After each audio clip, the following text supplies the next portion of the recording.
જેના આજે ખાતમુહૂર્ત કરવામાં આવ્યું છે? આજે આ તલાટી બાગ, આમ તો નડિયાદ સિટીનો આ મધ્ય ભાગ છે અને બસ સ્ટેન્ડની બિલકુલ અડીને ભાગ છે. આમાં એક સ્પોંગ ગાર્ડન તરીકે અમે આની કામગીરી કરવા જઈ રહ્યા છે મ્યુનિસિપાલિટી કોર્પોરેશન દ્વારા, અને એ 2,96,00,000ના ખર્ચે થવાનું છે.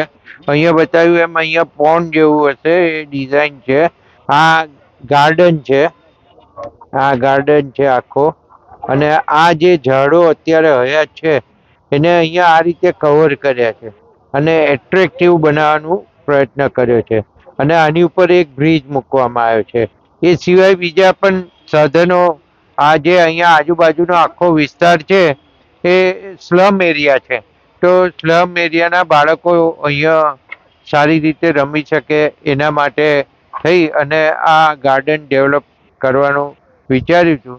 અને એટલે આજે અહીંયા 2,96,00,000ના ખર્ચે આ ગાર્ડન ડેવલપ થઈ રહ્યો છે.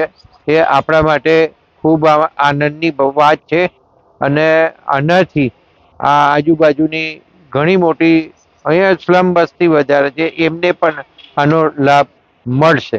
My school is one such future-ready school where I understand each and every concept taught in the class and don't rote learn, where teachers don't just use books and blackboard to teach but use new ways of teaching and learning like audiovisual learning, activity-based learning and group activities, which enhances my conceptual understanding. My school also teaches coding, which is an important 21st century skill. Not just that, I get an opportunity to showcase my skill on a national platform. And with all this, I acquire important skills that make me future ready and confident. Would you also like to know where is my future ready school? Visit now and see for yourself.